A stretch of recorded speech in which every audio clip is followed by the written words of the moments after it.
धन्यवाद देतो की आपण एवढ्या मोठ्या संख्येने आजच्या या मी पत्रकार परिषद म्हणण्यापेक्षा जनतेला माहिती देण्याचं एक आपण माध्यम आहात आणि त्या हेतूला आपण एवढ्या मोठ्या प्रमाणामध्ये प्रतिसाद दिला त्याच्याबद्दल मनापासून धन्यवाद देतो। मुद्दा हा एकच आहे। आपल्याला सर्वांना कल्पना आहे की गेले 6-7 महिने शिवसेनेचं काय होणार, शिवसेनेला पुन्हा धनुष्यबाण मिळणार की नाही, पुन्हा नाव मिळणार की नाही। त्याचबरोबरीने ज्यांनी गद्दारी केलेली आहे, शिवसेनेच्या पाठीत पोटात वार करून स्वतःचं जे काही इप्सित आहे ते साध्य करून टेंबा मिरवणारे आहेत, त्यांचं काय होणार। कारण दोन विषय दिल्ली दरबारी आहेत। दिल्ली दरबारी म्हणजे दिल्लीत अनेक दरबार आहेत, पण त्यातला आपल्यासाठी महत्त्वाचे जे दोन मुद्दे आहेत। दिल्ली दरबारी म्हणजे दिल्लीत अनेक दरबार आहेत, पण त्यातला आपल्यासाठी महत्त्वाचे जे दोन मुद्दे आहेत, दोन दरबार आहेत, ते म्हणजे एक सर्वोच्च न्यायालय आणि दुसरं निवडणूक आयोग। सर्वोच्च न्यायालयाची सुनावणी येत्या 14 तारखेपासून सलग होणार आहे आणि निवडणूक आयोगाची मात्र सुनावणी पूर्ण झालेली आहे। दोन्ही बाजूंकडनं वाद प्रतिवाद केला गेलेला आहे, दावे प्रतिदावे केले गेलेले आहेत, खोडाखोडी झालेली, खोडाखोडी म्हणजे दावे खोडणे आणि सगळ्याच काही गोष्टी। शेवटी निवडणूक आयोगाने गेल्या 30 तारखेला दोन्ही बाजूंना आपले जे काही म्हणणं आहे ते लिखित स्वरूपात सादर करायचे आदेश दिले। त्याच्याप्रमाणे शिवसेनेने, कारण मी दुसरी शिवसेना मानतच नाही, शिवसेना ही एकच आहे, एकच राहणार आणि एकच असणार आहे, त्याच्यामुळे मी दुसरी शिवसेना मानत नाही। शिवसेनेने आमच्याकडनं आम्ही आमचे जे काही मुद्दे होते ते तिथे निवडणूक आयुक्तांच्या समोर सुद्धा मांडलेले आहेत आणि लेखी स्वरूपात सुद्धा दिलेले आहेत। मी आज आपल्याला एवढ्यासाठी बोलवलंय की साहजिकच आहे की नेमकं काय होणार हा प्रश्न जे आमच्या सोबत हजारो लाखो करोडोंच्या संख्येने शिवसैनिक आहेत, शिवसेनाप्रेमी जनता आहे, माता भगिनी आहेत, बांधव आहेत, त्यांच्या मनामध्ये हा संभ्रम आहे। मुद्दा म्हटला तर स्पष्ट आहे, कारण कोणताही पक्ष स्थापन होतो तो जनतेच्या आधारावरती स्थापन होत असतो। त्याचप्रमाणे शिवसेना एका हेतूने शिवसेना प्रमुखांनी 1966 साली तिची स्थापना केली। जर का पक्ष केवळ निवडून आलेले लोकप्रतिनिधींवरती अवलंबून राहणार असेल तर मला असं वाटतं उद्या कोणीही म्हणजे जगातले 2 नंबर 3 नंबरचे उद्योगपती आमदार खासदार फोडून देशाचे पंतप्रधान किंवा मुख्यमंत्री होऊ शकतात।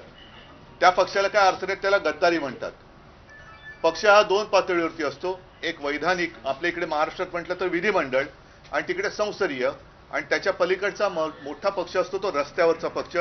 जो पक्ष आपला नेता, आपली घटना जी शिवसेनेला आहे, शिवसेनेने निवडणूक आयोगाच्या नियमाप्रमाणे स्वतःची घटना बनवलेली आहे, त्या घटनेनुसार निवडणुका होतात। आता यावेळीची निवडणूक मध्ये आपण सर्वांनी बातमी दिली की जी गेल्या 23 जानेवारीला होणं आवश्यक होतं किंवा अपेक्षित होतं, ती निवडणूक आयोगाकडे आम्ही मागणी केलेली आहे। एक तर ही निवडणूक आम्हाला घेण्याची परवानगी द्या, आणि नाही तर जे आहे ते तसं चालू ठेवा।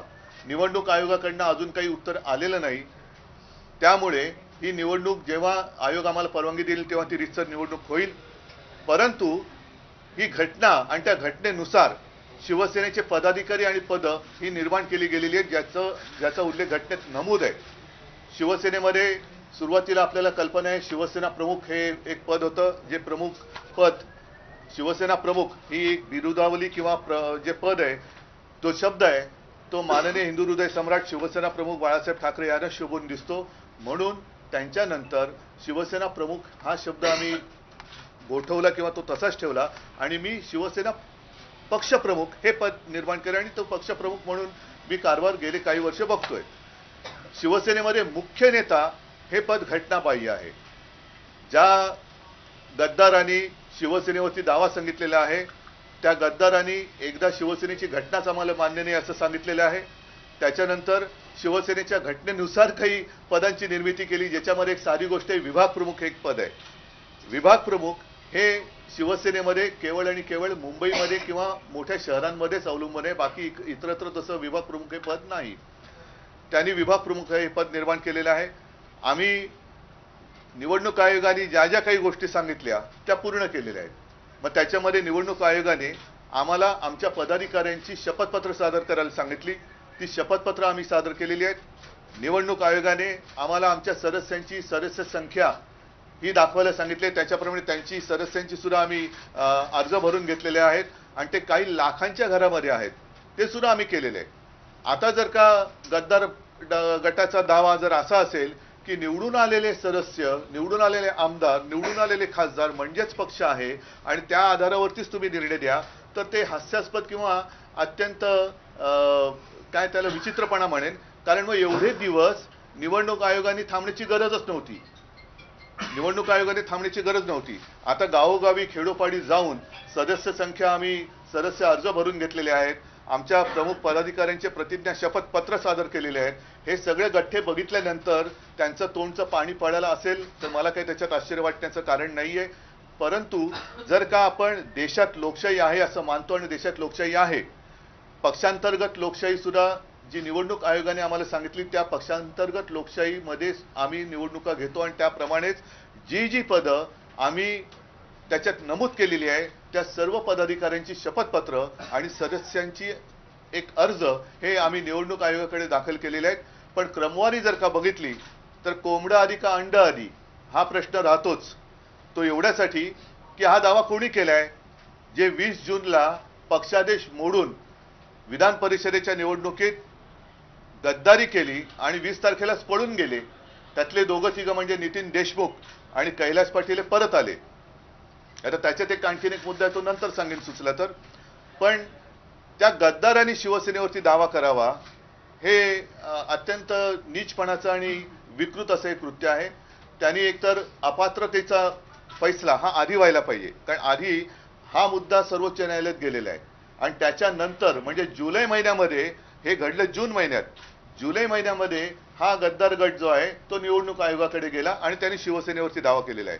तत्पूर्वी जे काही घटनेमध्ये लिहिलेलं आहे, मग आर्टिकल 10 असेल आणखीन काय असेल, मी काही घटनेचा अभ्यासक नाहीये, पण काही घटना तज्ज्ञांशी जे काही बोललो आणि काही घटना तज्ज्ञांनी उघड मत व्यक्त केलेलं आहे त्या मताप्रमाणे अपात्रतेचा निर्णय हा लवकर व्हायला पाहिजे आणि तो निर्णय काय असेल हे त्या घटना तज्ज्ञांनी साधारणतः मत व्यक्त केलं, त्याच्यात सांगितलेलं आहे। मग मुद्दा हाच आहे की ते जर का अपात्र होणार असतील आणि अपात्र होण्यास लायक असतील, पात्र असतील, तर मग हा दावा त्यांचा निवडणूक आयोग कसा काय गृहीत धरू शकते? मग जोपर्यंत सुप्रीम कोर्टाचा निकाल लागत नाही त्याच्या आधी हा निकाल लागू नये असं आमचं मत आहे, हे सगळ्या घटना तज्ज्ञांचं मत आहे। म्हणून परत सांगतो की कोंबडं आधी का अंड आधी त्याचाही शोध लागलाय असं म्हणतात, मग पुन्हा कोंबडं कोणतं आणि अंड कोणतं हा सुद्धा शोध लावण्याचा विषय येऊ शकेल। आणि मला असं वाटतं की सध्या एकूण जे काही देशात वातावरण सुरू आहे, अगदी सर्वोच्च न्यायालयाला सुद्धा आपल्या एका अंगठ्याखाली किंवा अंकुश त्याच्यावरती ठेवण्याचा प्रयत्न केला जातो, हे एक आरोग्यदायी लोकशाहीचं लक्षण नाही। आमची अपेक्षा हीच आहे की सर्वोच्च न्यायालयाचा निकाल लवकर लागला पाहिजे आणि ज्याप्रमाणे निवडणूक आयोगाने आम्हाला जे जे काही सांगितलं ते आम्ही पूर्ण केल्यानंतर, हे आता सगळं निवडणूक आयोगाच्या हाताशी आहे, ते कोणत्याही क्षणी निकाल जाहीर करू शकतात, पण तो निकाल जाहीर केला आमच्या बाजूने असेल त्यांच्या बाजूने असेल तो भाग वेगळा, पण उद्या कोर्टात हे अपात्र झाले तर ते काय होणार? आणि परत एकदा सांगतो की विधिमंडळ आणि संसदीय लोकप्रतिनिधींच्या आधारावरती जर का पक्षाचं भवितव्य ठरणार असेल तर उद्या कोणीही पैसेवाला पक्ष पैशाच्या आधारावरती असे विकत घेऊन पंतप्रधान किंवा मुख्यमंत्री होऊ शकेल आणि ही आपल्या देशामध्ये सगळ्यात घडलेली वाईट घटना असेल। आणि म्हणून मला असं वाटतं की ही क्रमवारी सगळी आम्ही दिलेली आहे। आणखीन काही मुद्दे असतील तर, कारण याच्यामध्ये सुभाष देसाई आहेत, अरविंद आहेत, अनिल देसाई, विनायक राऊत आहेत, अनिल परब आहेत, आमचे काही वकील आहेत, हे सगळेजण सर्वोच्च न्यायालय असेल किंवा निवडणूक आयोग असेल इकडे रोजच्या रोज संपर्क ठेवून आहेत। त्यांच्या सूचनेवर हुकूम आम्ही सगळं जे काही तिकडे सादरीकरण करायचं आहे, मग ते तोंडी असेल लेखी असेल, ते केलेलं आहे। आणखीन जर काय माहिती पाहिजे असेल तर ती सुद्धा आम्ही कधी करू शकतो। सर ये पूरा हिंदी में बता देंगे सर? अरे इतनी सारी बात हिंदी में बताने में मुश्किल होगी। आप सर जो मुख्य आपकी मांग है उस बारे में बताइए कि सुप्रीम कोर्ट के फैसले के पहले क्या चुनाव आयोग का फैसला आना चाहिए? मैंने जैसे अभी कहा, काफी बड़ी लंबी बात मैंने मराठी में कही, मैं आपको विनती करता हूँ वो हिंदी में कर बताइए, लेकिन तो भी कुछ बातें मैं हिंदी में जरूर बताऊंगा। जो मामला दिल्ली में अब तय होने जा रहा है वो एक सुप्रीम कोर्ट में है और दूसरा इलेक्शन कमीशन के पास है, इलेक्शन कमिश्नर के पास है। अब कुछ लोगों का ये मानना है कि पहली जो बात है डिस्क्वालिफिकेशन, उसके ऊपर फैसला होना चाहिए, यानी कि सुप्रीम कोर्ट का फैसला पहले आना चाहिए। और वो इसलिए क्योंकि आप सबको पता है, सब जानते हैं, पिछले 20 जून को शुरुआत हो गई, जब यहां विधान परिषद की चुनाव होने जा रहे थे, हो गए। उसी वक्त कुछ लोगों ने जो पार्टी व्हिप होता है उसका उल्लंघन किया, वो तोड़ दिया और उसी दिन उसी शाम को वो भाग गए। भगोड़े को पार्टी के ऊपर अधिकार कहने का कोई अधिकार नहीं है, वो भगोड़ा है, भगोड़ा ही होता है, वो भगोड़े है। वो उन्होंने भाग जाने के बाद हमने तुरंत डिस्क्वालिफिकेशन का मुद्दा सुप्रीम कोर्ट में हम लेके गए। उसके ऊपर फैसला अभी उम्मीद है, अपेक्षा है कि इस महीने में हो जाएगा, क्योंकि पिछली बार जब ये मामला सुप्रीम कोर्ट में आया था तो सुप्रीम कोर्ट में ने कह दिया कि 14 फरवरी से लगातार उसके ऊपर सुनवाई होगी। तो अपेक्षा है कि इस महीने में उसका फैसला आएगा। और आप सभी लोग जानते हैं कि जो भी इस बारे में, यानी कि ज्याला आपण घटना तज्ञ म्हणतो, उन लोगों का जो कहना है, वो कहते हैं कि सीधा वो ये डिस्क्वालिफिकेशन का मामला है और जो कॉन्स्टिट्यूशन में सारी बातें लिखी है उसका अगर आप अभ्यास करें तो ये डिस्क्वालीफाई होने की संभावना अधिक है। तो क्या वो डिस्क्वालिफिकेशन का मामला पहले होना चाहिए? इसलिए मैं बात बता रहा हूं क्योंकि चुनाव आयोग ने बीच में जो बातें हमें कही थी, वो चाहे हमारे जितने पदाधिकारी हैं उनके एफिडेविट वो देने के लिए कहा था, वो भी हमने दे दिए। फिर हमारे जितने सारे पार्टी वर्कर्स है उनके अर्जच आता म्हणतात ना, हिंदीमध्ये अर्जाला काय म्हणतात, एप्लीकेशन तो इंग्लिश में हो गया जो भी है आप समझ गए, वो देने के लिए कहा था। तो वो तो हमने लाखों की संख्या में दे दिए और जितने हमारे पार्टी के पदाधिकारी उन सारे पदाधिकारियों के शपथ पत्र हमने दिए हैं। पार्टी 2 स्तर पर होती है, एक संसद में होती है, विधिमंडल में होती है और दूसरे रास्ते पे होती है। अब इनका जो कहना है, जो भगोड़े हैं उनका जो कहना है कि हमारे पास ज्यादा विधायक है, हमारे पास ज्यादा सांसद है तो हम ही पार्टी है। ऐसे नहीं हो सकता। अगर ऐसी लोग प्रजातंत्र हमारे देश में चलेगा तो कोई भी दुनिया में विश्व में नंबर 2 या 3 का जो उद्योगपति है वो सारे लोगों को खरीद कर प्रधानमंत्री बन सकता है, वो मुख्यमंत्री बन सकता है। तो ये कोई राजनीति या प्रजातंत्र की बात नहीं होती है। और अगर मगर की बात अगर कहे तो समझ लो पल भर के लिए, जिसकी संभावना कम है कि चुनाव आयोग ने ये जो हमारा सिंबल है उसका फैसला पहले सुनाया। अगर सारी बातें देखें तो हमारी साइड जो है मजबूत है, तो हमारी ओर से होना चाहिए, हमारी अपेक्षा है। लेकिन अगर उनकी ओर से हुआ और कल जाकर ये डिस्क्वालीफाई हो गए तो क्या होगा? डिस्क्वालीफाई होने के बाद वो सिंबल और नाम का क्या करेंगे? और इतनी ही जल्दी उनको थी तो अंधेरे में जो उपचुनाव हो गया, उपचुनाव के बाद 2 महीने हो गए या 3 महीने हो गए, उसमें जल्दबाजी में उनको वो हमारा सिंबल वो फ्रीज कर दिया, नाम फ्रीज कर दिया और इन्होंने तो चुनाव ही नहीं लड़ा। अब भी आज भी जो उपचुनाव होने जा रहे हैं उसमें भी इनका नाम नहीं आ रहा है, तो हमारा नाम और सिंबल फ्रीज क्यों किया गया? ये भी तो सवाल है। और इसलिए मैं मानता हूं कि जितनी सारी बातें चुनाव आयोग, इलेक्शन कमीशन या इलेक्शन कमिश्नर ने हमको कही थी, उसको दोहराता हूं। वो हमारे जितने सारे पदाधिकारी हैं उनके शपथ पत्र, एफिडेविट, वो हमने वहां दे दिए हैं।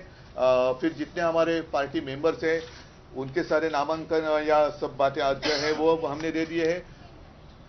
ये सब देने के बाद अगर जो भगोड़े हैं उनका कहना है कि नहीं हमारे पास ज्यादा विधायक और सांसद है इसलिए पार्टी हमारी, तो फिर ये सारा प्रयास हमें इलेक्शन कमीशन ने क्यों किया, करने का आदेश दिया? तो यही हमारी एक बात थी। मैं चाहता हूं आपके माध्यम से, कुछ लोगों के मन में एक संभ्रम है शिवसेना को चाहने वाले, मैं तो 2 शिवसेना मानने के लिए तैयार ही नहीं हूं। ऐसी शिवसेना या ऐसी पार्टी का भी निर्माण इसका हो नहीं सकता। अगर ऐसी पार्टी निर्माण होने लगी तो फिर कोई भी आकर पैसा फेंक कर या नहीं ज्याला आपण दमदाटी म्हणतो, धमकी देकर पार्टी फॉर्म कर सकता है और प्रधानमंत्री और मुख्यमंत्री बन सकता है। तो फिर प्रजातंत्र रहा कहाँ हमारे देश में? 23 जनवरी को पार्टी प्रेसिडेंट पोस्ट के लिए भी इलेक्शन, उसके लिए भी चुनाव आयोग से कुछ संवाद किया आपने? हाँ, चुनाव आयोग ने जो कहा है मतलब उन्होंने कुछ नियम वहां लिखे हुए हैं और पार्टी के इंटरनल पार्टी भी डेमोक्रेसी होनी चाहिए और उसके अनुसार पिछले 23 जनवरी को हमारे पार्टी में चुनाव होने चाहिए थे, लेकिन हमने चुनाव आयोग को कह दिया है कि ऐसी स्थिति में क्या किया जाए, तो उसका उत्तर आना अभी बाकी है। तो जिस दिन उनका उत्तर आएगा हम चुनाव ले लेंगे हमारे पार्टी में। तर केंद्र सरकारचा वाढता हस्तक्षेप स्थानिक स्वराज्य स्थानिक नाही, मला असं वाटतं की आता स्थानिक त्याच्यात आपण नको संस्थांमध्ये जाऊया, पण त्याच्यात आता जाऊया नको। हा एक मुद्दा लोकांच्या मनामध्ये जो आहे की नेमकं काय होणार, तर परत एकदा सांगतो की 16 जण अपात्र ठरण्याची शक्यता दाट आहे, कारण सगळ्या घटनातज्ञांच्या मते आणि जे काही घटनेमध्ये नमूद केलेलं आहे त्यानुसार त्याचा निकाल आधी लागावा अशी आमची अपेक्षा आहे। कारण निवडणूक आयोग काय करेल, त्यांनी काय करावं हे आम्ही सांगण्याचा माझा हेतू नाहीये, पण आम्हाला अपेक्षा आहे, कारण त्यांनी जे जे काही सांगितलंय ते सगळ्याच्या सगळं आम्ही त्यांना सादर केलेलं आहे आणि ते सगळे गठ्ठे बघितल्यानंतर अचानक ह्यांनी गेल्या वेळेला जे गद्दार आहेत त्यांनी सांगितलं की नाही नाही आमच्याकडे आमदार जास्त आहेत, खासदार जास्त आहेत। तर असं काही म्हणजे एखाद्याला जर का ओसरी राहायला दिली तो उद्या घरावरती अधिकार सांगायला लागला असा त्याचा अर्थ झाला। उद्धवजी तुम्ही म्हणता 14 तारखेपासून घटनापीठापुढे सुनावणी होते आणि केंद्रीय निवडणूक आयोगापुढे 2 महिने सुनावणी झाली।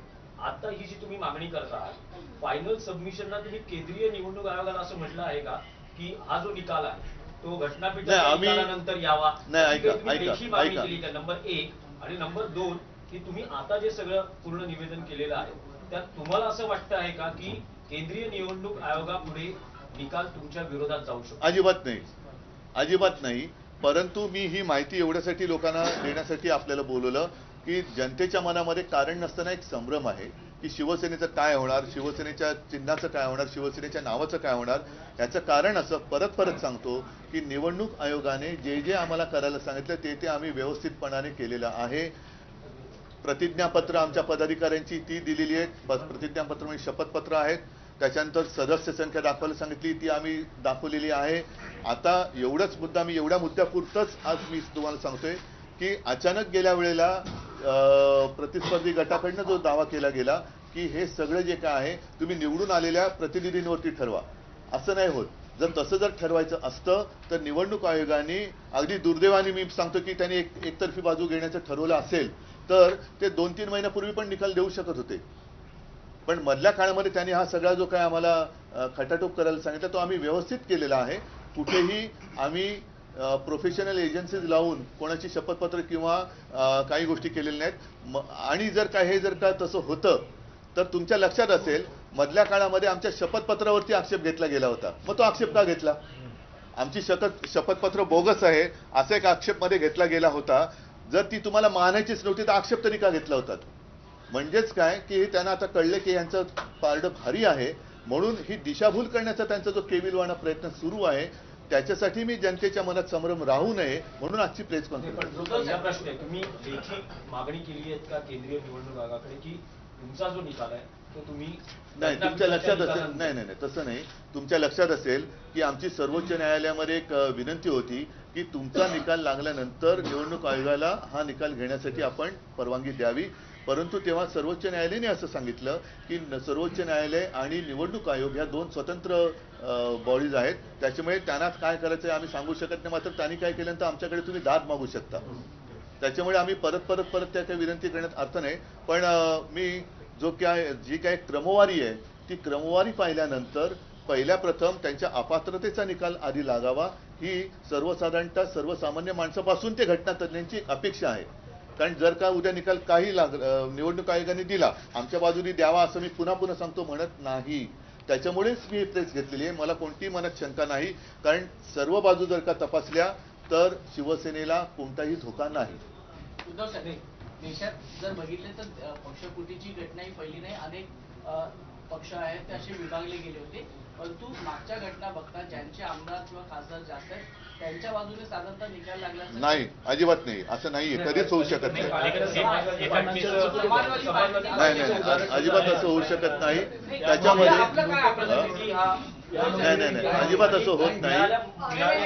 एक मिनिट, मुलायम सिंग समाजवादी पार्टीच्या बाबतीमध्ये मुलायम सिंग आणि अखिलेश मुलायम सिंगांनी त्यांचा कुठच्याच प्रतिज्ञापत्र किंवा कुठच्याच कागदपत्रांचा दावा केलेला नव्हता आणि अखिलेशने या गोष्टी सरळ मागितल्या होत्या. पक्ष चिन्ह पक्ष नाही की त्या याच्यावर ते कम्प्लीट सायलेंट राहिले, त्याच्यावर पुढचं ते नव्हतं म्हणून अखिलेश इथं आपण तशा प्रकारचे सगळे दावे जे इलेक्शन कमिशनला अपेक्षित आहेत ते सर्व दावे आपण त्यांच्यासमोर दिलेले आहेत, इथं पूर्तता केलेली आहे. आणि याच्या व्यतिरिक्त एक महत्वाचं साहेब बोलू का, विवादामध्ये एक गोष्ट हे केली होती की विधान परिषद आणि राज्यसभेच्या जे काही राज्यसभेचे सदस्य आहेत यांची संख्या मोजता येत नाही, पण तशा प्रकारचं हे अगदी चुकीचं आहे. राज्यसभेचे आणि विधान परिषद जिथं जिथं आहेत तशा प्रकारचं हे अगदी चुकीचं आहे. राज्यसभेचे आणि विधान परिषद जिथं जिथं आहेत 6 राज्यांमध्ये विधान परिषद आहे आणि त्या राज्यांमध्ये जिथे विधानसभा विधान परिषद आहे तिथे अशी जर डिस्प्यूट झाली असतील तर दोन्ही सभागृहाचे आकडे हे आतापर्यंत घेतलेल्या कुठच्याही निर्णयांमध्ये ते घेतलेले आहेत. बरोबर राज्यसभेचं जे राज्यसभेचे सदस्य आहेत यांची मतं राष्ट्रपतीच्या निवडणुकीमध्ये कशा रीतीने मोजली जातात, का मोजली जातात, त्यांची जी संख्या आहे तीच लोकसभेच्या आणि संसदेतल्या इक्वल त्याची व्हॅल्यू असते. त्यामुळे तो दावा अतिशय खोटा होता. त्या डाव्यामध्ये काही कुठचं काही तथ्य नव्हतं. दोन्ही सभागृह तिथं महाराष्ट्रामध्ये 2 सभागृह आहेत बायकॅमेरल हाऊस आहे, त्यामुळे तिथे जर डिस्प्यूट असेल तर त्यावेळेला ही संख्या घेतली जाते. आणि 40च्या समोर आम्ही 15 नाही आहोत, 40च्या समोर आम्ही 15 अधिक 12 27 आहोत, कारण वरचं संपूर्ण हाऊस आमच्या जवळ आहे. आणि राज्यसभेमध्ये 3च्या 3 म्हणजे जे 100% आहेत ते शिवसेना उद्धवजींबरोबर उद्धवजींच्या नेतृत्वाखाली आहे, त्यामुळे तिथंही संख्या 9 आहे. त्यामुळे अगदी नगण्य वगैरे अशी संख्या अजिबात नाही आहे. परंतु त्याच्या पलीकडे जाऊन पक्ष जसं साहेबांनी सांगितलं पक्ष हा सर्वसाधारण संपूर्ण पक्षाचा जो बेस आहे तो पक्षाचा बेस हा इथं शिवसेना उद्धवजींच्या नेतृत्वाखाली आहे.